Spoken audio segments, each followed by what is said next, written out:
Hey, good afternoon, everybody, and welcome to the regular meeting of Vesuvius Town Council, Monday, August the 16th at 2 o'clock in the afternoon.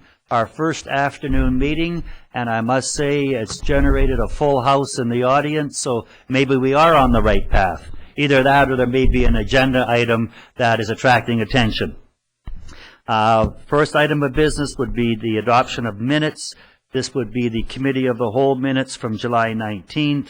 Regular open minutes from July 19th, and special open meetings minutes from August the 4th. Looking for a motion to adopt. Councillor Cronmiller, Councillor Chadsey. Any discussion on those minutes as they are? All in favor?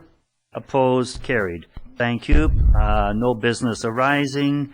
No late items, bringing us to delegations. We have two delegations today. First delegation, Bob and Deb Sherwood, regarding their property located at 6 Bayview Crescent, adjacent to the new Goodman Park. The Sherwoods, please.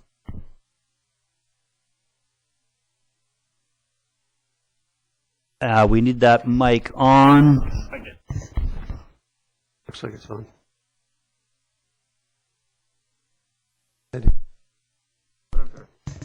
And they like to be fairly close, Mr. Sherwood. Thank you. Okay, is that good? Sounds great. Good afternoon, Mayor, councilors, and staff. Thanks for giving my wife Deb and I this opportunity to speak with you today. We'd like to address your resolution to delineate town and residential properties by installing fences. We received a February 8th, 2010 letter from staff advising that this process would be occurring. And more recently, we had staff from the town discuss it with us in person on the property. We currently live at 6 Bayview Crescent. We have a lot plan attached to what we've submitted to you already. And our property's right beside Goodman Park, corner of Lakeshore Drive, Bayview, across from Casa Domili de Oro. The park in the summer in particular is very heavily used by swimmers, picnickers, sightseers, joggers, walkers. Right now, between the town property and our property, there's a hedge. There's also a riparian area right on the waterfront.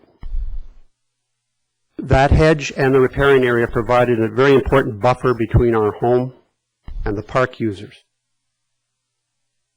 We have a concern that if the hedge is removed or the riparian area is jeopardized in any way, that there will be a loss of privacy for us. If it's left in place and the town goes ahead and decides to delineate its boundary, which would be a little closer towards our house as compared to where the hedge is, then we could have a problem of loitering, drugs, and the like, which we've occasionally seen in the park. But the fence would set off an area that would give privacy to that sort of doing or ongoing. The riparian area is very, very important to us. We're both environmental professionals. It's a very small bit of habitat, but at the same time, it's important. And we can justify that by giving you some information on the various species. So we've attached a list of what we've seen just in the last few weeks. And if you refer to that attachment, you can see it's not simply a fair number of birds, but there's also some interesting mammals, such as yellow-bellied marmot. We have a lot of bats in the area. The bird list especially is extensive. And we've noticed quite a few fry. We've seen schooling a fry of catfish, for example, right in front of the area. So that you know the area we're talking about, if you go to the top of that list of fauna, you'll see two photos of the riparian area. One is directly in front from the lake, and the other is an angle view from our property. And if you look carefully at the bottom of that right photo, there's a pin there. That demarcates the property line between the town, Goodman Park, and our property. So what we've come today before you to do is try to discuss some options for delineating that property line. And most important, I think, for you all to understand from our perspective is that our situation, we believe, is unique in relation to the various properties that you're looking at properly fenced. Ours is different because it's not simply an access point, but it is actually a public park. It's heavily used for 2 to 4 months a year. There may be 1 or 2 other situations in Osoyoos. We know of maybe 1 other, but certainly in terms of what you're trying to do with the current issues in terms of access, ours is probably unique. So for us, a buffer is very important. Not the same situation as where you just might be walking on and launching a boat or something like that. This is clearly a situation where there's heavy use on a regular basis. So the options we're suggesting include what I guess we call the status quo. That is, leave the hedge and riparian area as they are. Maybe embellish the boundary markers so it was clear where your property line was and ours was. But substantively, what would be what is there now. This sounds really self-serving, I'm sure, because it says that you're letting us have some use of your land. But in fact, the primary use of the land that you have now is riparian, and we are not using it.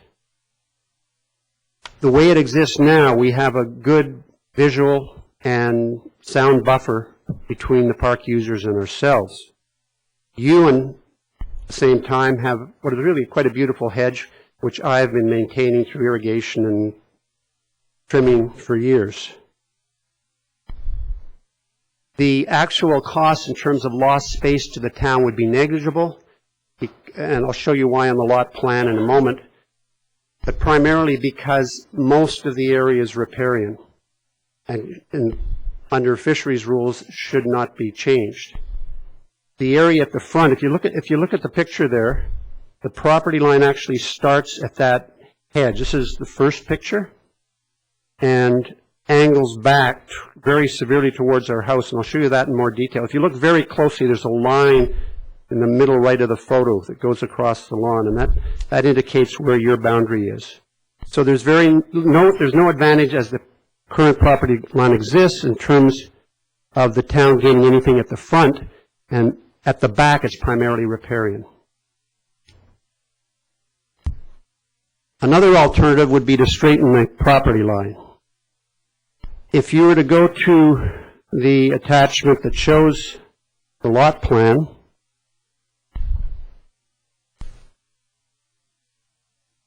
we are beside the part that says original. The original is your park. You can see that the property line between the park and us slopes quite dramatically towards the west. We're suggesting one of the redelineations that could occur would be for the property line to move over in the front of our property on the road side, probably some 21 feet or so. That would give additional parking area to the town, and it would cross, if you draw a straight line down, we on the other hand would gain some area on the water side, but it's all riparian, and we, like you, could do nothing with it. So it would be a net benefit to the town in getting more parking area, plus no loss because theoretically the town can't use the riparian area anyways, and no real gain for us in terms of our not being able to use the riparian, but a definite gain for us in terms of privacy, both in terms of noise and sight.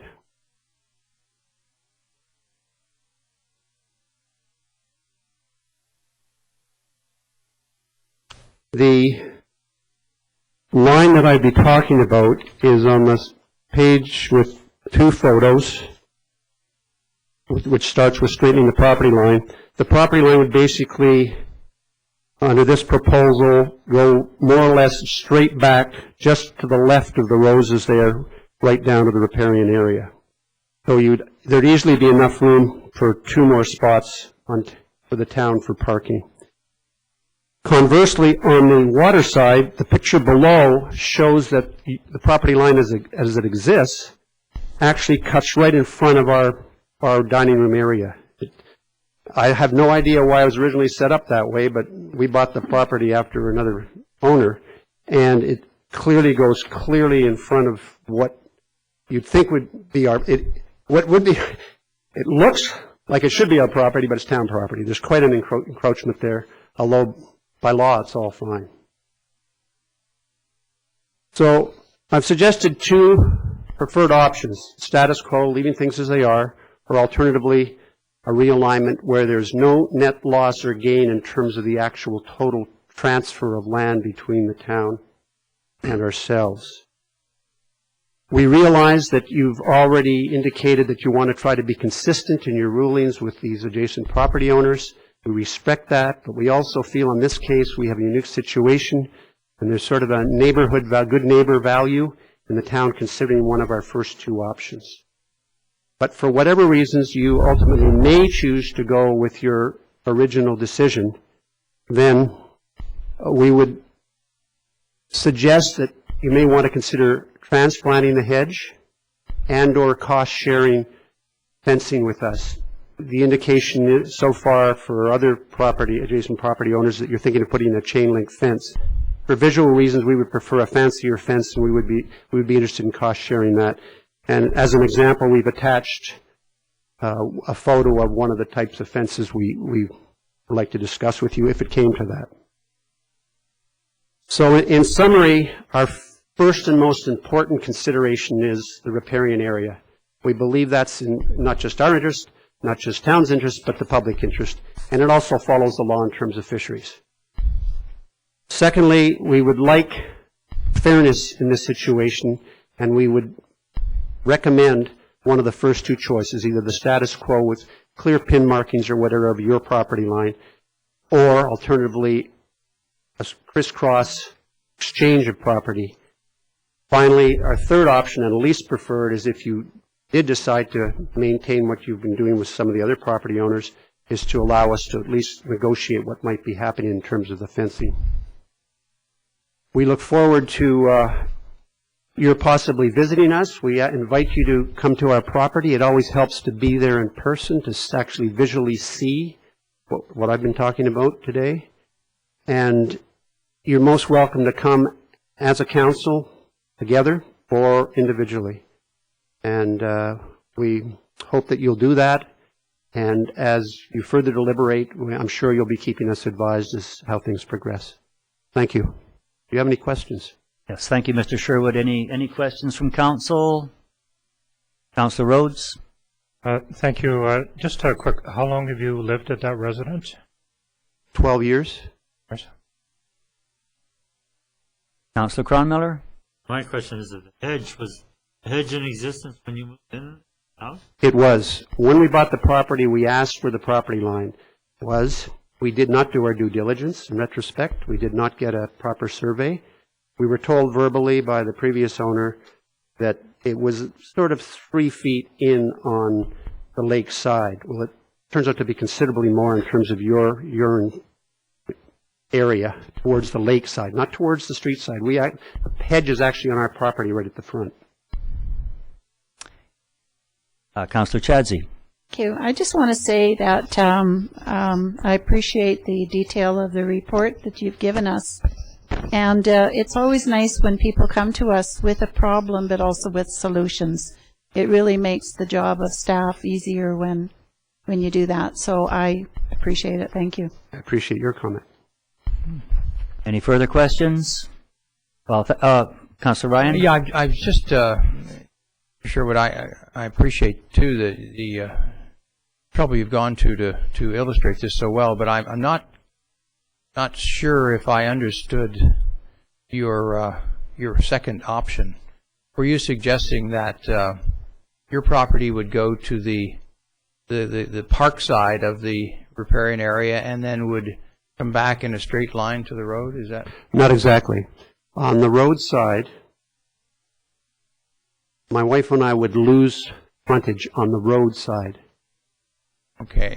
Some 20-odd feet or so. Okay, so you would take you would take the point at the beach where it is, and you would simply move that to Well, let's go to the walk plan. maybe if you drew it on my map, I can do that. better. Okay. So you're taking some Dotted of those. line. Yeah, okay, that's it. The idea, Okay. exactly. Okay, so, all right, now I understand. Thank you. And that would have to be done with no net loss or gain. That's the intent. We can't get rid of property without I a understand that. long process. That's So why we. it would only be a pivot. You'd be swinging that line to be perpendicular and parallel to the other property line. That's correct. And the town would probably gain more by that than doing the other option, because this way it would gain parking space in the front that it otherwise wouldn't have.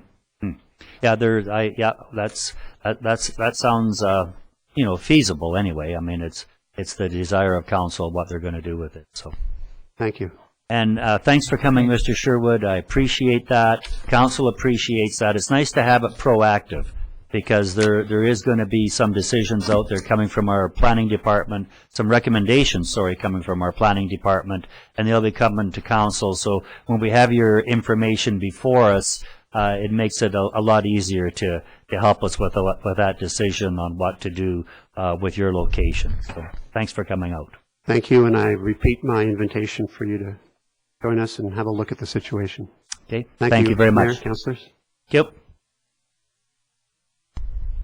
Our second delegation, great to have him back again, Mr. Simon Murseli, regarding the 30th anniversary of the Terry Fox Run. Mr. Murseli, please. And Mr. Murseli, you don't have to state your name and address for this one. As usual, Mr. Mayor, I always forget to state. Good afternoon, Mr. Mayor and Councillor, town staff, and water councillors. This year is 30th anniversary.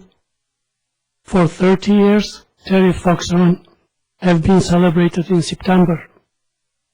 I am hoping that you will continue to support this event by declaring Terry Fox Week, September 12th to September 19th. In preparation for this anniversary, we need every person's participation in a bid to raise funds to defeat the terrible disease called cancer. Mr. Mayor and councillors, I would like to use this opportunity to invite you, Mr. Mayor and councillor, town staff, and our excellent neighbors, Osoyoos Indian Band Chief Clarence Louis, Band Council, and other citizens of Osoyoos Indian Band to join us on September 19, 2010. The registrations will be between 8:30 a.m. to 9 o'clock. 9 o'clock run starts in the front of Sonora Center, Community Center. It's going to be loops of 1 kilometer, 2, 5, and 10 kilometers, which is Haynes Point and back. A walk or run for all ages and abilities. Maps will be provided, as well the water. For any information, please phone for a citizen of our town if they need to contribute. 495-4577, myself. For the record, to make sure that somebody is not trying to cash it in, as usually in our human race, we have a sum of laws. Nobody is going to canvassing except myself. I will be going door to door, business to business, try to make aware that about donations and other stuff. And there is no any receipts provided. Actually, it's done. Everybody signs the names, amount, and automatically will be sent at the end of November. And every penny is counted. They say minimum 20, no, it's by donation, by choice.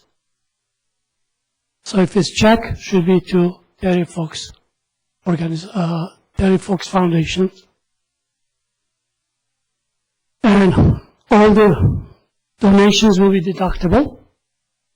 And I will not be issued any receipt. Mr. Mayor, Councilor, I think it's a 4 or a 5, I just forgot. But at least more than 1,000 days. I was involved with the Terry Fox. And this will be my last year as the event organizer. I would like and hope that for next year and many, many more years to come, Terry Fox in Osoyoos should be organized by Recreation Department as a community event. Because for the impact Terry has had on our society. Only one who did, as I said last year, coast to coast to coast, united us. No politician, no prime minister could do it. And everybody knows Terry Fox. So that's why I would appreciate if you declare that week. And thank you for past and future supports. Have a good afternoon. Any questions, please? Thanks, Mr. Murseli. Is there any questions of Mr. Murseli? Any comments from council? Councilor Ryan? Oh, thank you, Mr. Mayor. Well, I just I want to thank Cy for his work over the years on this, keeping this event going, and certainly hope that we certainly hope that it will continue, and that I guess we'll look at it in terms of Recreation Department, but also maybe there will be others in the community who will come forward as well. But best wishes for this one, and thank you for all your dedicated service in the past. Thanks. Thanks, Mr. Murseli, and give me a call and we'll get that proclamation done. And again, thanks for your past service. It's been really great. And you're doing your 30K run or 35K run? I forgot that. Yes, as usually, as I do consider both countries, my own country, our home, United States of America and Canada, we are blessed. I will be running and walking later on, probably, I'm definitely sure on the way back. And that's to make sure that they are aware of it, as well to share with them what kind of everybody goes through the family and so on, just to say thank you to them too. Okay. And no soliciting money across the line, nope. Okay. It's against the law. Never get broke, never will. Thank you, Mr. Mayor, for reminding me that. Thanks, Mr. Murseli. That brings up the next item of business, the water matters. We need water accounts in the amount of $32,460.74 for approval. Water Councilor Loranjo, seconded by Water Councilor Morera. Any discussion? All in favor? Opposed? Carried. That we're allowed to pay that bill. Under correspondence, the first two items I think we'll be able to do with a motion to receive. This would be a thank you letter from Desert Sun Councelling and Resource Center for Council's grant and aid support of the South Okanagan Community Kitchen Community Garden Project. And the other letter received was the 6th Annual Lieutenant Governor's Award for Public Safety. Do we have a motion to receive those, please? Councilor Rhodes, Councilor Cronmiller. Any discussion on that correspondence? All in favor? Opposed? They have been received. The third correspondence item is a letter from the BC Federation of Canada requesting council support for a permanent exemption for municipalities from the Canada European Community Comprehensive Economic and Trade Agreement. Councilor Ryan, please. Yes, thank you, Mr. Mayor. Yes, actually, I guess it's coming from the Council of Canadians with support from the BC Federation of Labour and CUPE British Columbia. The Canadian government is in the process of negotiating a comprehensive economic and trade agreement with the European Union. And recently the Prime Minister went to Europe to discuss this and to negotiate it. And there are concerns that many organizations have about the impact this agreement could have on municipalities. And because the European Union, as part of their negotiating position, is negotiating and demanding full access to what are called subnational, which would be not just at the Canada government level, Canadian government level, but also at the provincial or at the local municipal level, purchasing and contracting opportunities in Canada, including municipalities. So the result of this would be that we would not be able, as government, to favor local businesses or promote social objectives through our purchasing and contracting policies. This is also reminiscent of the free trade agreement that Canada negotiated with the United States many years ago, and then subsequently with the United States and Mexico.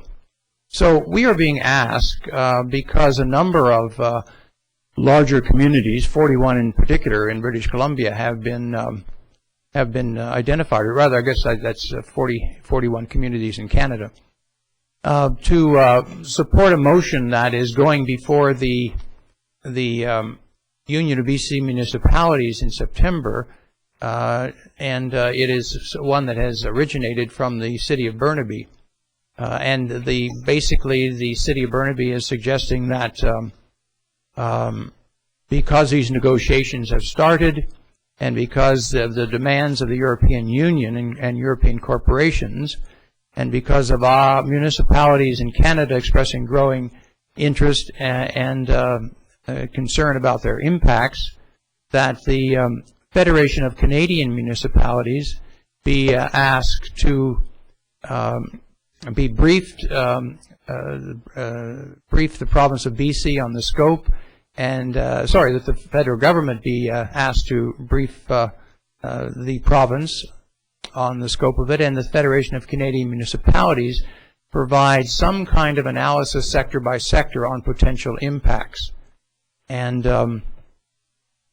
then finally that the Federation of Canadian Municipalities be urged to urge the Government of Canada not to provide this kind of access to the European Union as part of the negotiation or as part of the agreement that might be affected. So basically, it's asking the federal government to brief the province and subsequently our federal Canadian Federation of Municipalities to take some steps to try to reduce the impact or the potential impact of this. So this is apparently coming before us in September, and I would like to move that we do send to the Union of BC Municipalities a letter saying that we support the content of the motion from the City of Burnaby. Is there a seconder for that? That was a direction. That was a motion. Yes. Director, Councillor Chadsey, please. Okay. Any further discussion on that? Councillor Cronmiller. Thank you, Mr. Mayor. I have a lot of difficulty with this motion and this letter.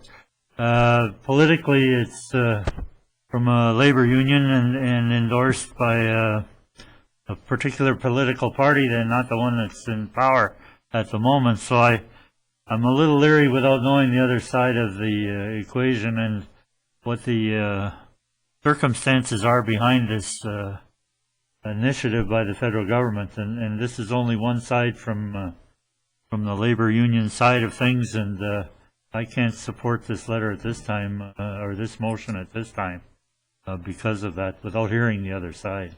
And so I look forward to going to UBCM, and if it's brought up at that time, then and hearing both sides, then I can make a more informed decision.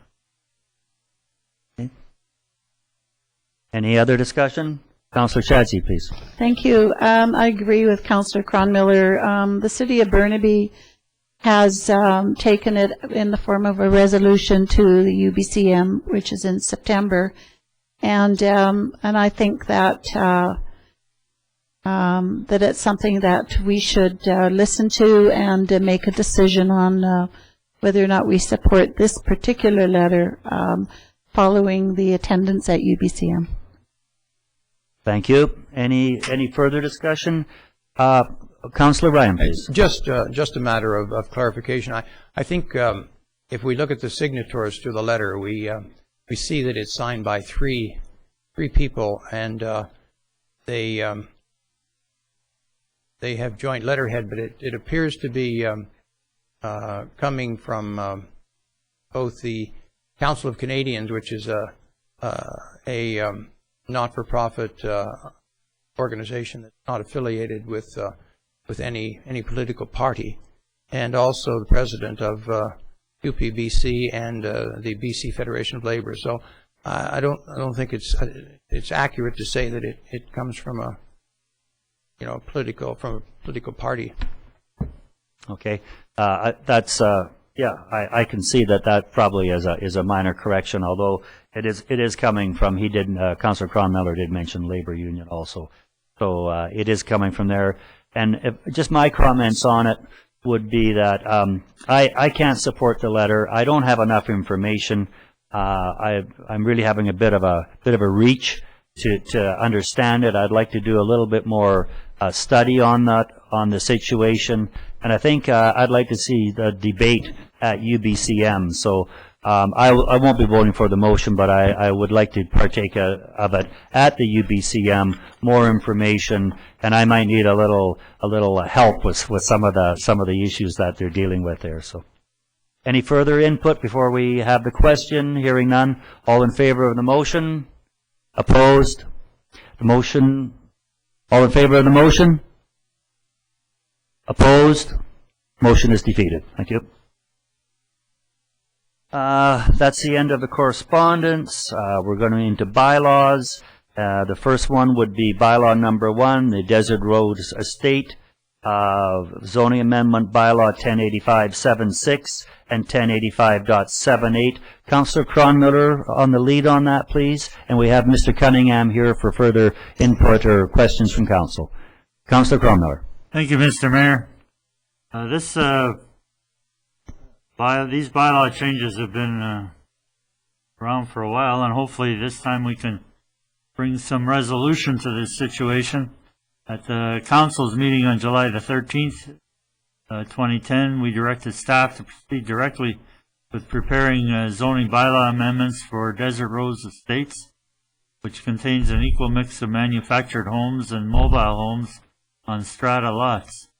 There are 18 manufactured homes mounted on perimeter foundations, which conform with the property current R5 manufactured home park zoning, and 18 mobile homes which are non-conforming. Apparently there is some concern among mobile homeowners that they could be disadvantaged if they wish to sell their interest in the development. And one vacant lot remains, and the purchaser has Strata Council support for building a traditional single-family home which he would like the town to accommodate in any zoning amendment. So 2 zoning amendment bylaws are attached to the report. Zoning amendment bylaw number 1085.76/2010 provides updated definitions of manufactured and mobile homes, and zoning bylaw amendment number 1085.78/2010 rezones Desert Rose Estates from R5 manufactured home park zone to RSS single family residential strata zone, which will make all buildings conforming. I would move that we give first reading to both zoning and bylaw amendment number 1085.76/2010 and 1085.78/2010. Do them separate or separate? Together is fine. I'd move those. Seconder, Councillor Ryan. Is there any input we need from Mr. Cunningham on this as points of information?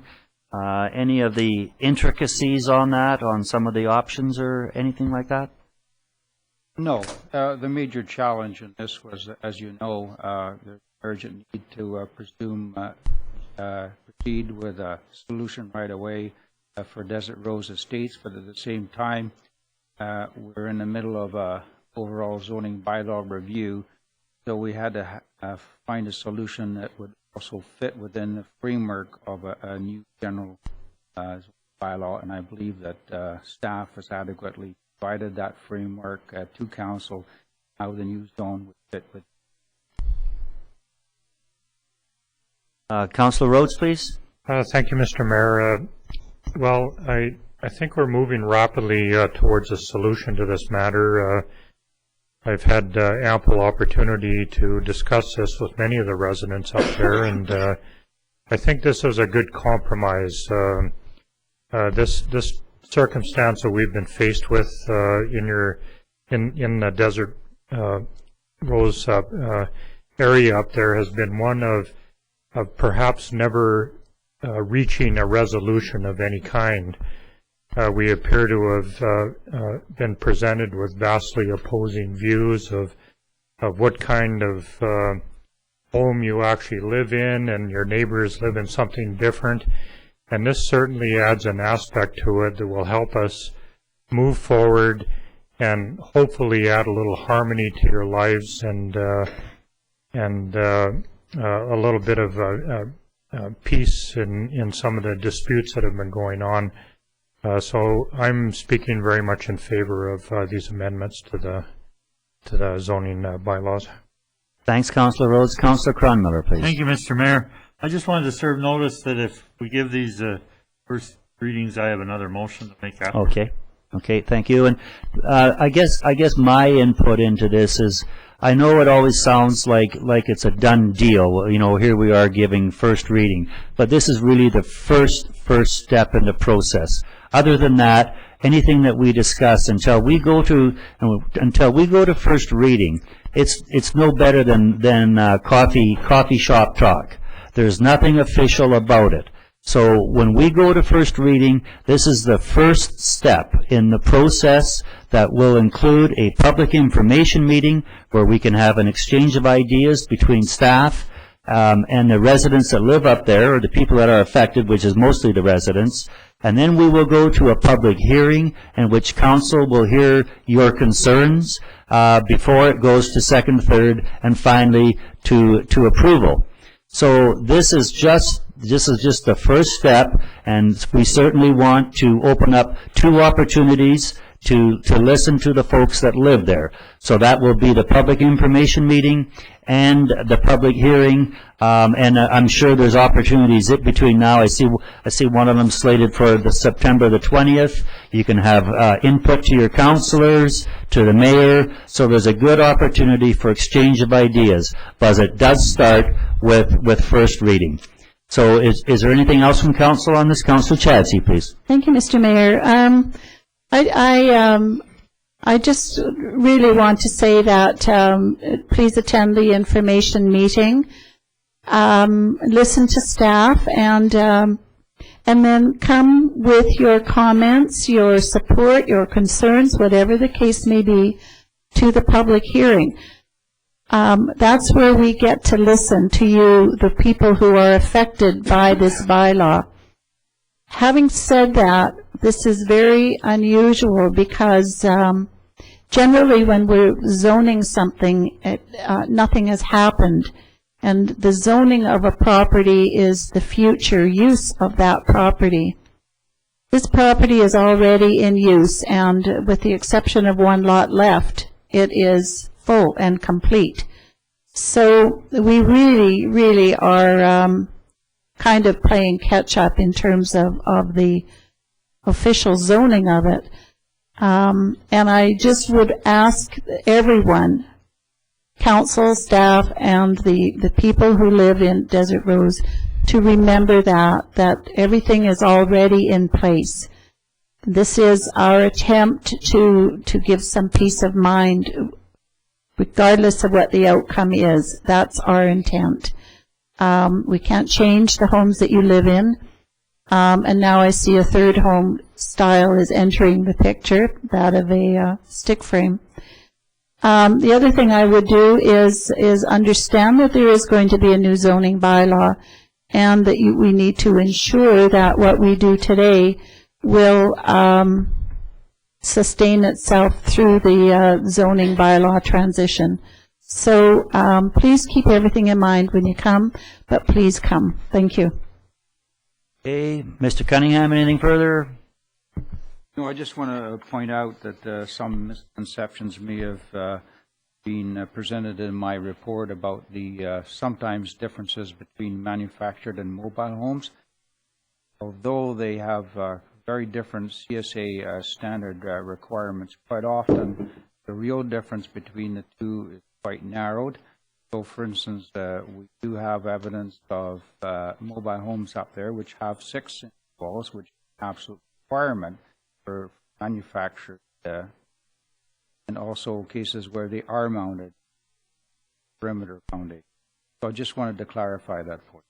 Okay, thank you. Anything further from council? Hearing none, all in favor of first reading?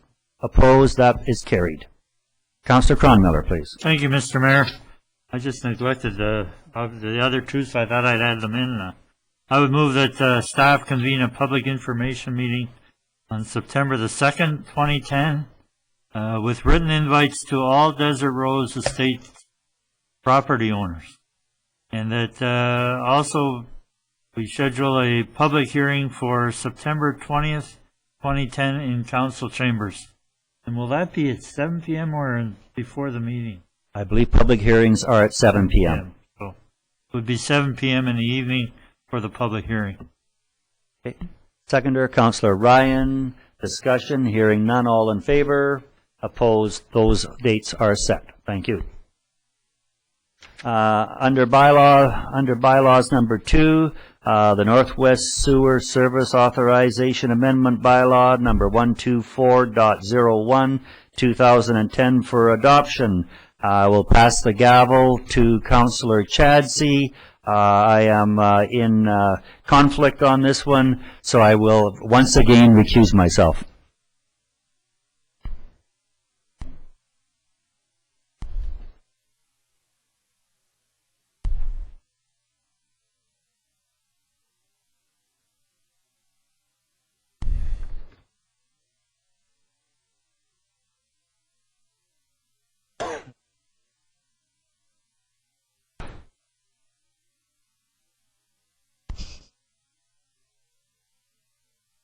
We're just waiting for the room to be cleared. This is Northwest Sewer Servicing Authorization Amendment Bylaw 1248-01. We did have such a bylaw adopted by Council in November of 2009. And the purpose of the bylaw is to establish the sewer servicing area outside of the town boundaries. The purpose of this bylaw is to adjust the boundaries because 9 properties have opted out of the service area. What happened were there were a number of properties on 87th Street that were informed by the regional district that actually they informed the regional district and the town that they did not want to be included in the sewer service project. And so in early March, we sent registered letters to all of the property owners in question, giving them the ability to opt out or to let us know that they wanted to stay in, and there was a time frame issued. A total of 9 properties opted out as a result of this, and so this bylaw is to establish the new area excluding these 9 properties. I just want to make one comment that isn't on the report here, that the reason that these properties on 87th Street were even given the option to opt out is first of all because they were not in the environmental area as originally established under the grant funding and by the regional district way back when this project first started. And also because they were not part of the grant funding. So the regional district area A director and the town council here were getting very mixed comments regarding the servicing of individual properties there. So we just said, like, we have to proceed. We will give you the option to opt out. And so we have changed the servicing area, and we are going to now be asked to adopt Northwest Sewer Service Authorization Amendment Bylaw 124801. And I'll make the motion. Oh, no, I can't make it. I'm acting mayor. Councillor Rhodes? Also move to adopt Northwest Sewer Service Authorization Amendment Bylaw number 1248.01 of 2010. Thank you. And the seconder, Councillor Cronmiller. And is there any discussion on this matter? No. Hearing none, I'll call the question. All in favor? And no opposed. Thank you. Can someone tell the mayor he can come back in? Thank you.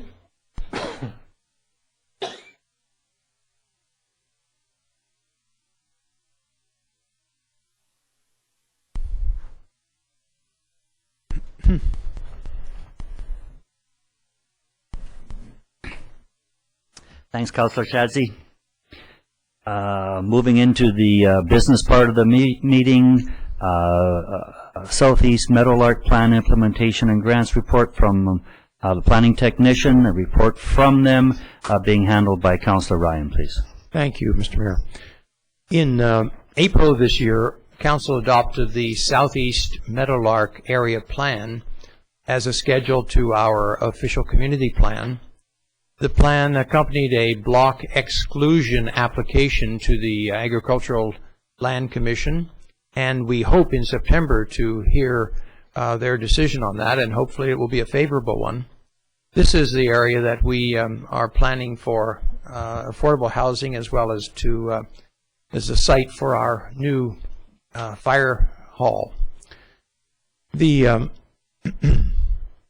There was considerable work required to implement this area plan, and in our business plan we have said that we want to develop an overall urban design concept for the Southeast Meadowlark area, and also secondly to have an intensive residential development permit area guideline set up and established. So in order to do that, we have proposed hiring an architect to work with staff to achieve the two objectives of our business plan: to develop an overall urban design concept and to come up with a set of guidelines for the permit area. There is a budgetary requirement of $40,000 for this, and $20,000 was set aside in our budget with the intent of seeking matching funds. To date, we have received $1,250 from Canada Mortgage and Housing Corporation to host a housing symposium that was recommended by our Affordable Housing Task Force and the strategy that emanated from them, as well as $5,000 from an organization called Affordability and Choice Today in Housing, which encourages regulatory reform in Canadian municipalities that lead to greater housing affordability, choice, and quality. So it's wonderful staff have been able to get these two, and they will be working on finalizing the grants for the balance of the funds that are needed. There'll be two phases to this implementation project, and only phase one will be done first, because that is the one for which we have currently the monies. And the awarding of the contract will wait and be contingent upon the Agricultural Land Commission approving our exclusion application. So what the first phase will be is to have an architect prepare unifying architectural and urban design concept for the Southeast Meadowlark area to achieve interrelated different residential building types and development phases, which will incorporate our facade guidelines and lead to appropriate innovative housing designs and green building concepts. It will be proposed and presented to the housing symposium that is going to be planned, that will include housing experts from various organizations, as well as town staff, and also there will be the development community and residents who will be invited as well. So we're going to try to bring this forward to interest prospective builders and developers in what we are having, and also to get input from organizations working in the field of affordable housing.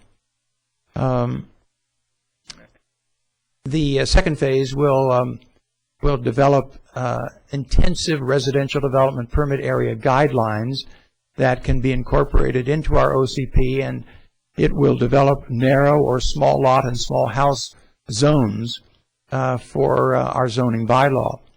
And this will be presented to council when it's ready for public review before being incorporated into our current bylaws.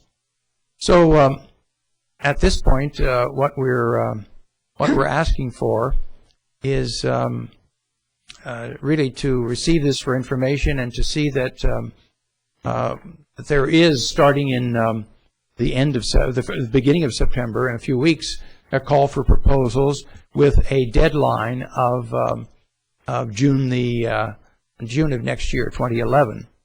And so there will be, in the meantime, in late November, a housing symposium that is going to be organized, and a final report on that before the end of the year. So we're hoping that phase one will be done this year, and starting in January with hopefully the additional funds that we are able to get through grants, phase two will begin. So that, Mr. Mayor, is for our information, for the information of residents as well as council.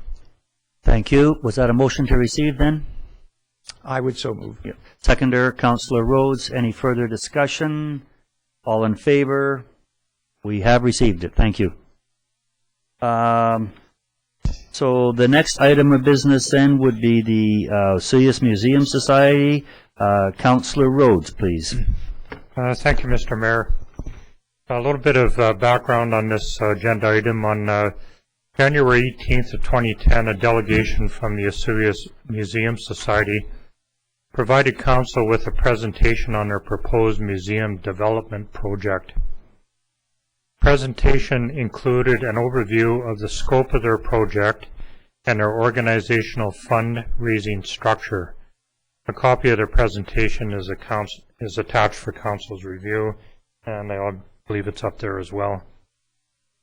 The attached correspondence from the Osoyoos Museum Society, dated July 12, 2010, further defines the request that they are making of council to assist in this project moving forward. And we've been provided with some options here, and I would like to move that we refer all matters to the Committee of the Whole to identify the information that council requires to make their decision on these matters. Seconder, Councillor Chadsey. Discussion, please. Councillor Ryan, please. Yes, thank you, Mr. Mayor. Well, I know we did receive a very impressive package and a presentation from the board of the Museum Society, and council has had that in mind since it was presented. We have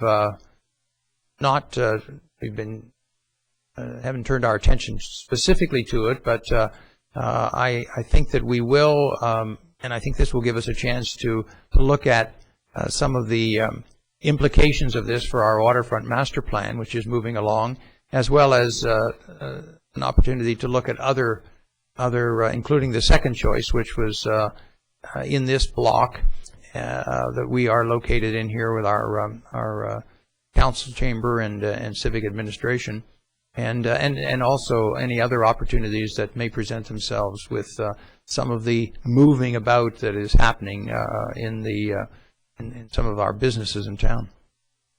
Thank you. Councillor Chadsey, please. Thank you, Mr. Mayor. I support this motion. I think that the Suez Museum itself does a phenomenal job, and certainly the building committee has worked very hard to establish the framework for a new building, which is much needed. But these are three huge things that that me as a councillor, I really want to sit down and talk to them about it. I want to make sure that I understand what it is they require from us and how can we help them. For instance, the first one is that the council commits to maintain the museum in its current facility and location until such time as a new appropriate facility is built. But I don't know what their time frame is, and I'm, that's a difficult, pretty open thing to commit to without talking to them first. They're requesting that we designate an appropriate site on public land, and they have suggested 2 sites as being a first and second choice. But again, I really want to almost have a shirt sleeve discussion with them, and I guess the cow is the most important for that. So for me, I'm going to support the motion just so that I can find out more information. Thank you very much, Councillor Cronmiller. Thank you, Mr. Mayor. I, too, was very impressed with the presentation that was made to us on behalf of the Osoyoos Museum Society. And when I looked at this, I realized that, wow, we need to provide them with information. But as so eloquently said by my partners here at the table, we need more information and we need to work together to see where we go. Now, I also know that staff and as well are busy and have a lot of things on their plate. So how we incorporate that into where we're going, I'm not sure. But I'd like to encourage us all to get together and see what we can talk about. The shirt sleeve idea is probably a good one, but let's go to a committee of the whole meeting and sit down and talk about this, and then we can all incorporate this into some plan for the future and move ahead. So I support the motion. Okay, thank you. And I think that's a sound approach, particularly when one of the sites is in that Gyro Beach area, and it really does tie in with that waterfront master plan and how we're looking at the big picture there. So it's to take any action right now would be a little premature. So committee of the whole is a good place for this, and I'm sure Mr. Hassan will be in to sit across from me at my desk anytime soon.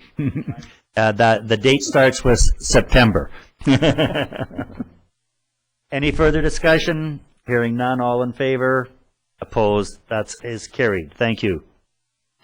Bringing us to, there was no notice of motion that I'm aware of, so it brings us to reports, paying some bills, to approve general fund cash requirements in the amount of $2,437,629.59. Councillor Cronmiller, Councillor Ryan, all in favor, opposed, carried.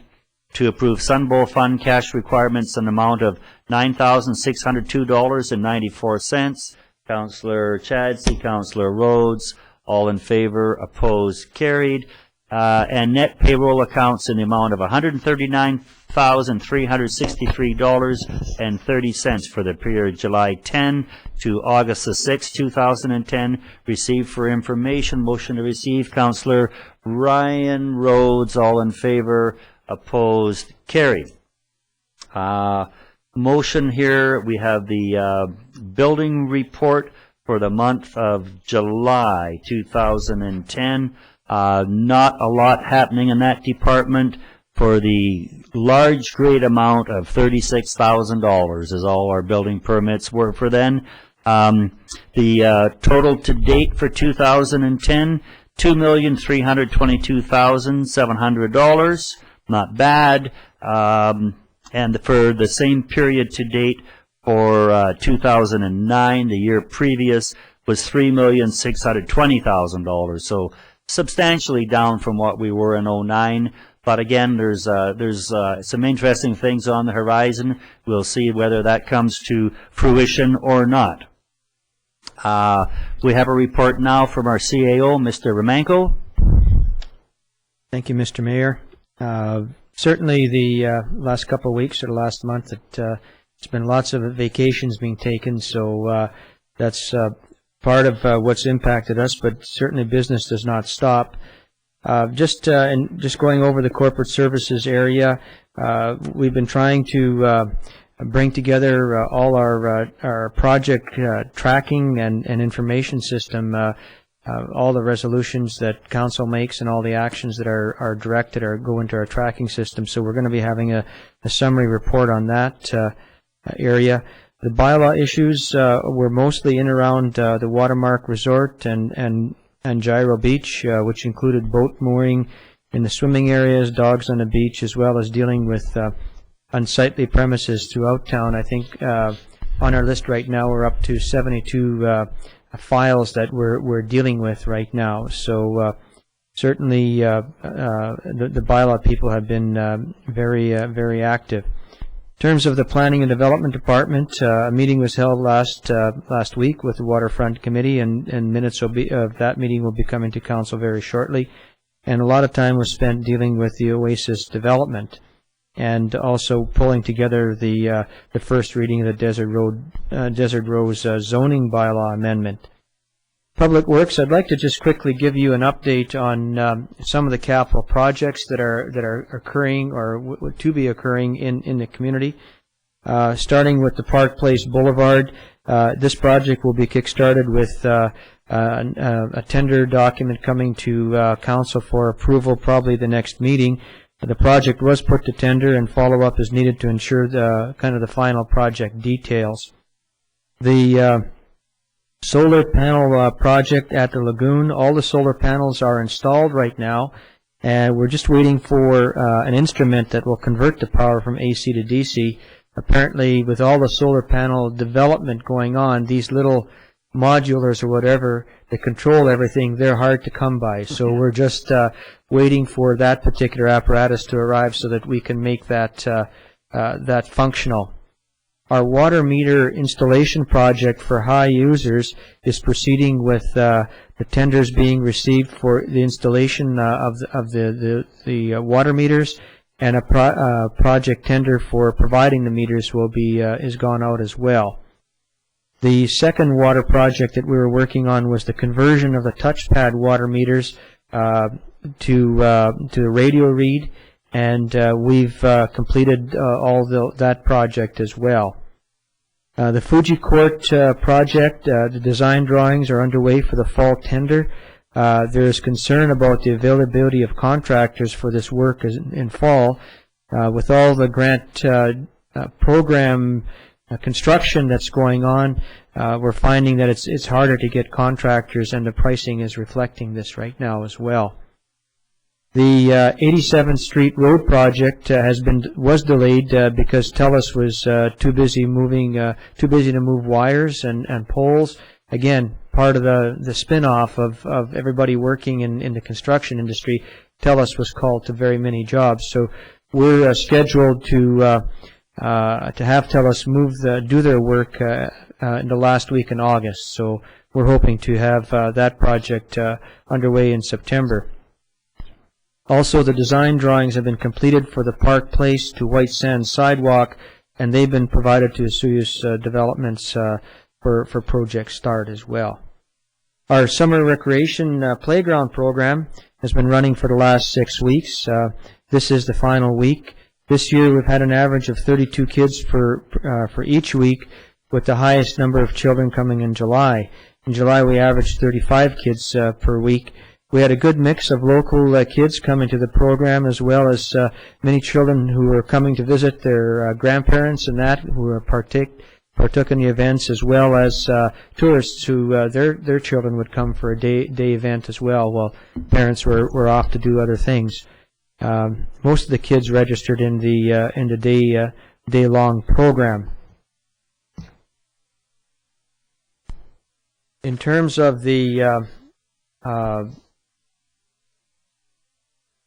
Northwest Sewer Project, construction of the piping and servicing in Phase 1 is substantially complete.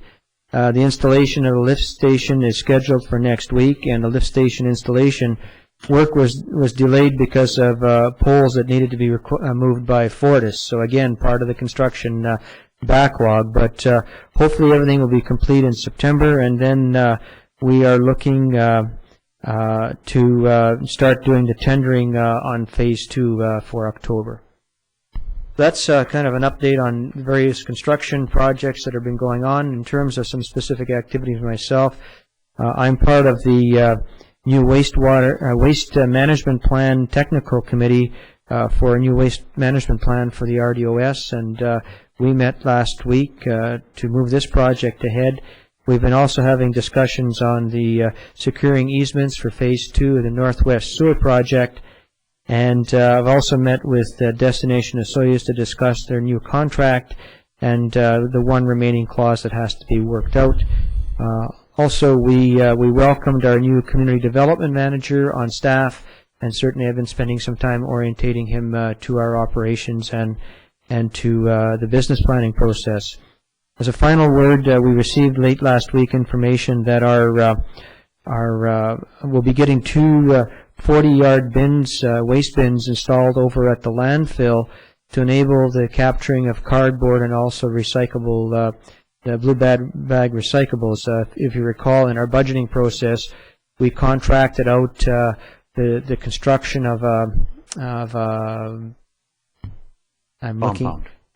compound, a walkway to enable us to better to handle more cardboard and that, and so that's now been completed, and so we're just waiting for the bins to come so that we can set up and better handle our recyclables, and that's the latest update from us. Thank you. Great. That was a lot of information, Mr. Romanko. Thank you very much.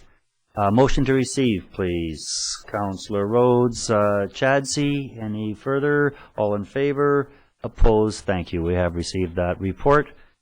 And that brings us to the councillor's report, and the order is Rhodes, Ryan, Cronmiller, Chadsey. Councillor Rhodes.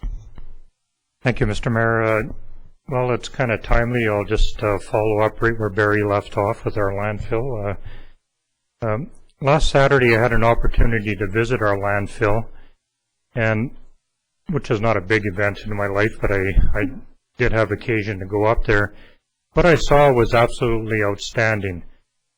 In a few short years, our landfill operators have turned that area up there from once an indiscriminate dump into a well-managed and productive waste management area. And I wanted to mention that at this point just so that I can offer them a big thank you for everything that they've done up there. It's neat, it's well organized, kind of a neat place to visit if you're interested in that kind of stuff. Additionally, on the drive up to the landfill, I've always been sickened by the refuse, the garbage, the plastic bags that fall off of people's vehicles all the time. The last Saturday was kind of a neat experience. I didn't see very much along the roadways. Most of the stuff had been cleaned up. And once again, I'd like to thank all of those people that have taken the time to tarp their loads and do it the right way and make sure that their stuff ends up in the landfill and not on the roadside. Carrying on with that theme, some statistics. The Environmental Protection Agency in the United States has estimated that 26% of all municipal solid waste is made up of compostable material. If each of us were to take the time to compost our own personal material, we would keep thousands of tons of waste from entering our landfill in our little community. When our designated area at the landfill is full, we're never getting another one. We don't have the land, we can't afford it, so now is the time to be proactive. Learn how to compost. It's actually very, very simple. A quick Google search of composting will provide you with so much information, and you will see the simplicity of doing it and the long-term benefits of being involved in that. Similarly, Canadians are often accused around the world of being huge garbage producers. We got lots of land, or at least we think we do, but we make huge landfills and dump stuff into it. So in their wisdom, Environment Canada did a study, as governments often do, us included, to refute this claim that has been tarnishing our image all over the world. And much to their surprise, it's true. We are amongst the largest producers per capita of garbage in the world. We're number 2. I'm not going to tell you who number 1 is and draw your own conclusions. Pretty close to us, though. Environment Canada has made a couple of suggestions that I'd like to pass on. The first one being it's important for Canadians to shop smarter by buying locally produced foods and stop purchasing foods and materials that are overpackaged. You know, we've seen them all. There's a sandwich in an enormous clear plastic container, taking up maybe 30% of that, 70% of it is air and plastic. Doesn't make the sandwich taste any different, but it does make it look different. It makes it look like you're getting more than what you're paying for. Similarly, another example is opening up a box of laundry detergent and seeing it only half filled. The amount that it says that it's in there is actually in there, but once again, it's excessive packaging. If we were all to do our part and learn, to recognize these selling tricks and stop buying these products and supporting this kind of stuff, it would go a long ways in reducing the amount of garbage that goes into our landfills. And that really transfers into the thing that really matters. It extends the life of our landfill. Just a couple of lifestyle changes and a recognition of what the problems are, and you can have an enormous contribution to the betterment of our landfill.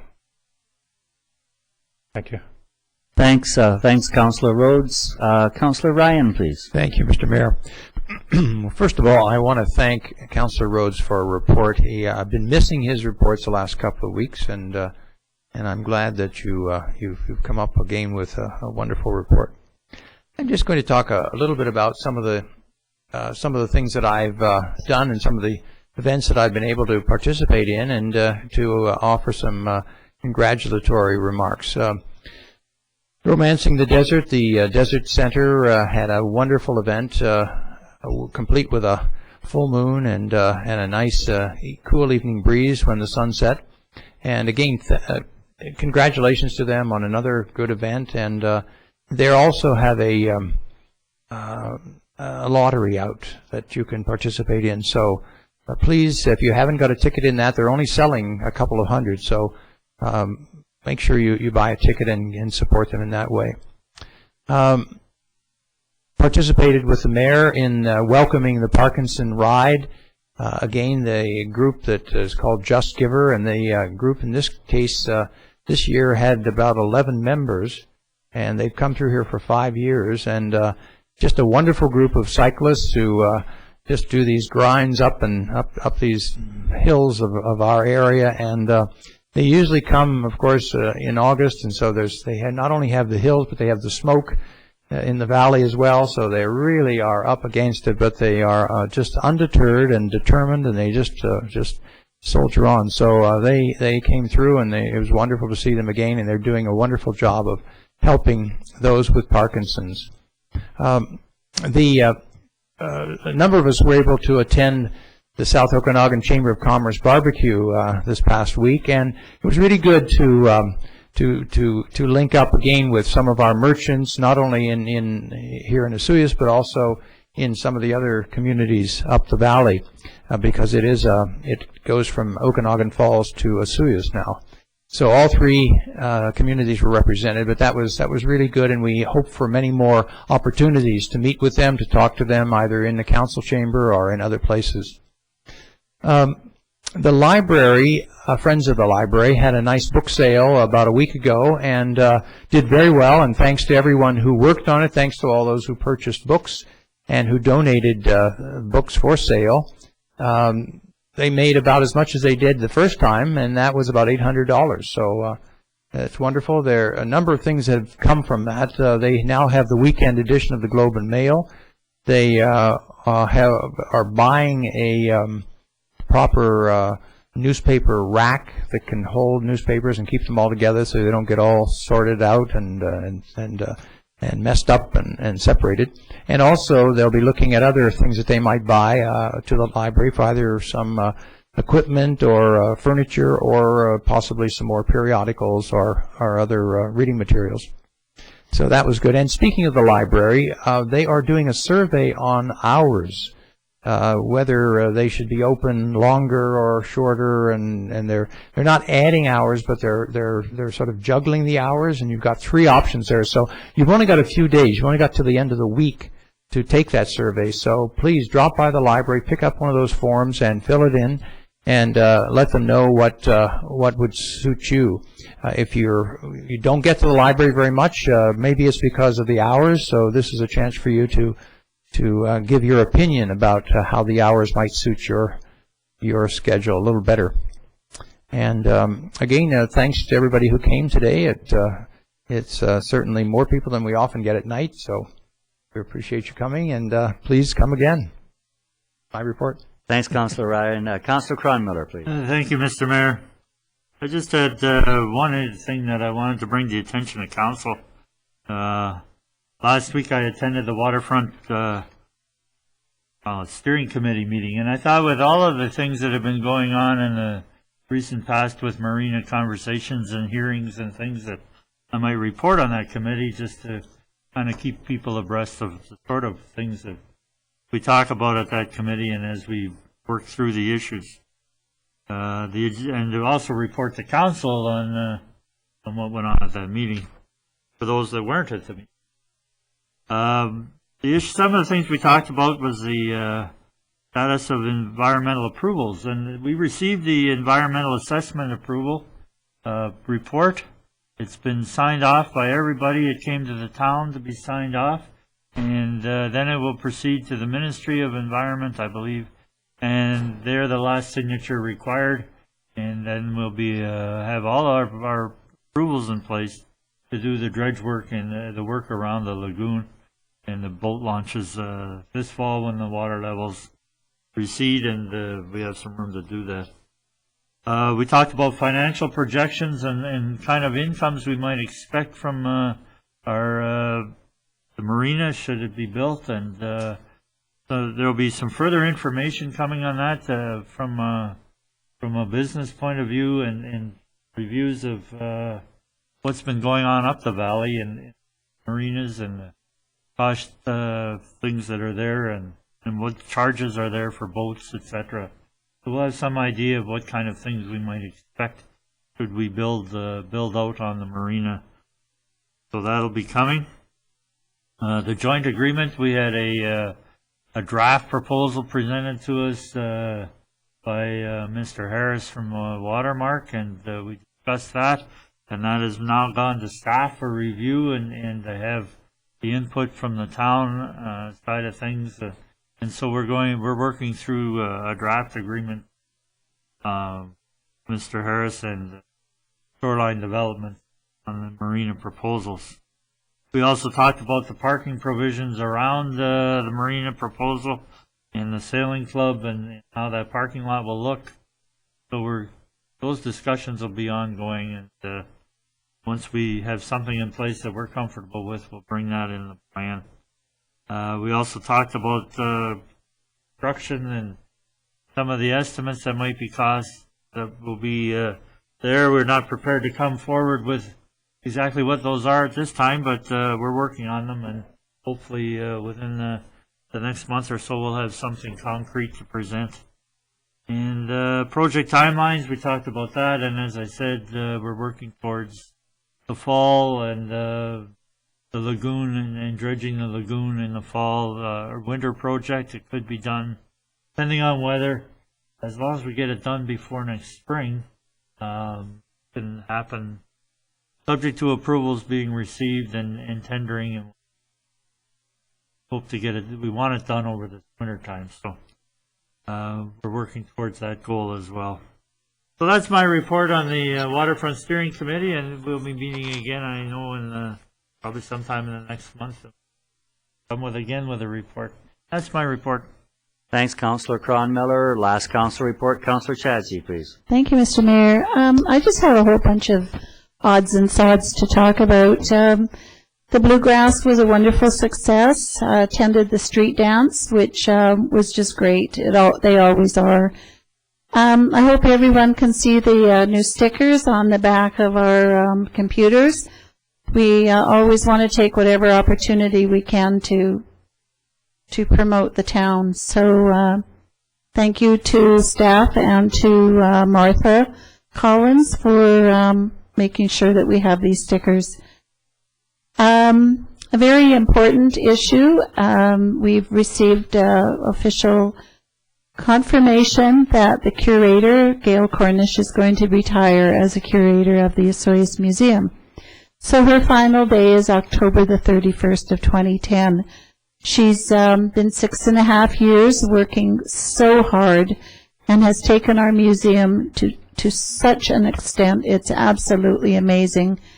She'll be hard to replace, although I know that somebody will come along with the same energy and focus that Gail has had. So I want to say thank you, Gail, for everything you have done. Just one other thing, because it's the close of a meeting and it's still noon and we've been sitting here since 9 o'clock. I just want to comment on Councillor Rhodes' report. I didn't realize that 26% of our garbage was compost. That's amazing. But what I found equally amazing was every time I can find a man who knows what the inside of a laundry box looks like. So thank you. And that's my report. Thanks, Councillor Chadsey. I'm going to be fairly brief here. I had a lot of material, and it just disappeared as people spoke. Mr. Romanko took most of my good lines. I was going to talk about first readings, and I think it's really important that people understand the processes and how we get there. And I did it with the Desert Rose issue because the folks were all sitting here. And so many times people think that you're going down a road and that first reading basically is approval. Well, you know, you can get to third readings, have them rescinded, you get information. It's just the opening process, and it's legislated by law. That's how you do it. So first reading means exactly that. It's a long way from ever being a done deal. And I think you're seeing council really trying to reach out and make sure that the people and the citizens are going to come and voice their concerns and things that are important to them. On the unsightly premises, and Mr. Romanko made reference to, there were 72 folders out there. I don't think we're charging enough money on our fines. We're doing something wrong. And it's quite a bit of a lengthy process where first off we get the complaint, visited by the bylaw officer, talk to the owner, come back, issue a ticket, give them more time to comply, and we go through this, and it's a long process where you finally hit non-compliance. Then we take that, and our public works staff has to go out and deal with that issue. And we've got a lot of things going on in the town in the summertime. We have people on the holidays so they can take their kiddies out fishing and boating and stuff. People are on holidays. We have limited staff, and we're getting this extra work at dealing with these non-compliant, unsightly premise areas. And I really hope that when we revisit it this year, that we're going to look at a level of a fine and a level of billing out the work. Maybe we're not billing out the work high enough, rates-wise, but we've got to be able to curtail that. We want to put that back on the property owner, or if they don't want the town to do it, then get someone else to do it. But it's really disjointed what we have right now, and I'm really seeing this coming in where it's harming Public Works and what they can do and whether they should be doing the work in the park, because we're dealing with these darn unsightly premises. The whole process is not efficient enough.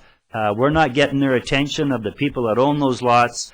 And I think by next year, we should have some processes enacted that we do have their attention, that they don't want to pay the fine, and have the Town of Vesuvius Public Works Department do the cleanup for them and bill them a nominal amount or a small amount.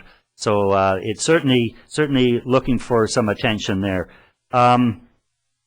I'd just like to congratulate the Francis Solichuk and the Home Hardware crew.